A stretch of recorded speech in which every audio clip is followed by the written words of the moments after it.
Ireland women's coach Adam Griggs hopes the IRFU will make his position a full-time job again. Photo, info/Dan Sheridan. A new head coach, a new captain and 9 uncapped players in the Six Nations squad. This feels like the beginning of a new era for Irish women's rugby. The fallout from the disastrous home World Cup has continued into this year, with certain players making themselves unavailable for selection, while others have hung up their boots. Niamh Briggs. Photo, Owen Noonan/Sportsfile. It needed a fresh impetus, and a revamped coaching ticket, headed up by Adam Griggs, who is familiar with the women's landscape, has been welcomed by all parties. The loss of the likes of Jenny Murphy, Marie-Louise Riley and Ailish Egan leaves a considerable void, but Griggs is happy with how his new-look squad is shaping up. Stalwarts like Niamh Briggs, Claire Malloy and Paula Fitzpatrick are still around to lend their experience to the younger brigade, which is being led by Captain Ciara Griffin. The furor surrounding the IRFU's decision to offer the new head coach position on a part-time basis left several players and ex-players disillusioned with the direction the women's game is going, but Griggs has approached it with a different mindset. "I'm happy enough with it job," he tells the Irish Independent. "In terms of what the role is, it's the same for myself as a coach and the players. We don't take it as part-time focused. We're very much focused on it being full-time, and when the girls are in camp, they're full professionals." In saying that, I can see where the IRFU are coming from. Have got an ongoing review of the whole women's game at the moment. I suppose they want to have some caution and see what comes of that. Hopefully we get an outcome that makes them need a full-time role.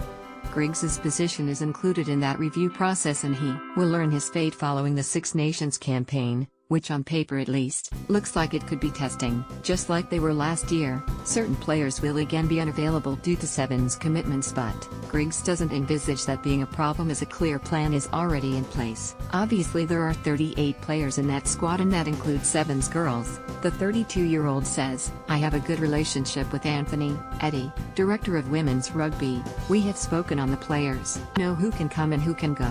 We looked at it more on a positional basis and what we need to fill. If there are girls in the Sevens setup currently who we feel we can use, then we will. But in terms of the girls who are there with the 15s, it's very settled, so we won't be trying to reach out to that, just for the sake of it."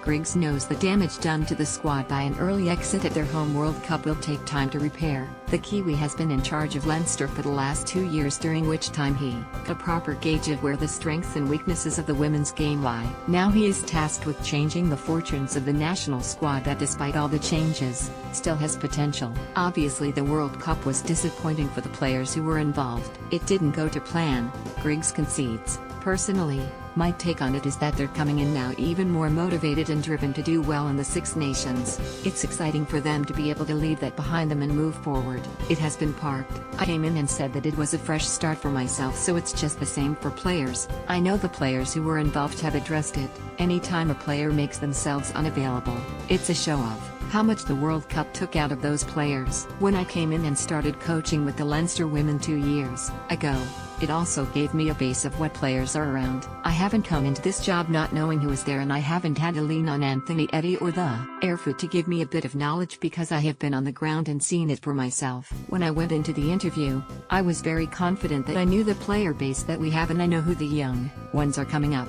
That Griggs is still playing with Lansdowne in the Yale should also help in his dealings with the players. He understands the stresses involved in the daily grind, and some of the players have already spoken about that being an advantage for him in what is a major step up in his career. A 27-19 win in Wales on Sunday, in his first game in charge, was an ideal start, but tougher tasks lie ahead in the coming weeks. To a certain extent, there is a rebuilding phase, Griggs explains. When you bring in a new coach to any organization, it's going to take a little bit of time to understand the way I see the game and the way I think they can play the game. It's a different challenge to coaching the lads. They're more intrigued.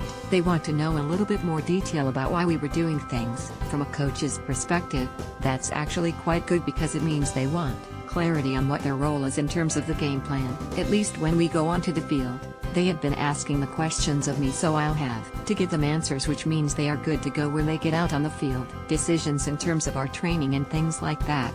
I pick players who make decisions, because at the end of the day, they are the ones playing the game. That's the biggest thing for us at the moment, making sure that whether you've got number 1 on your back or number 15, if you're put in a certain situation, you're able to make the correct decision and just be terrible. Nothing about the game of rugby goes perfectly to plan, so you have to be able to adapt and adjust. That's the biggest thing we've been driving. Mike Ross has also come on board as scrum coach, which is a significant coup for the women's team. Since retiring from professional rugby, Ross has been in a player/coach role with Malahide in the Ale, and his influence has already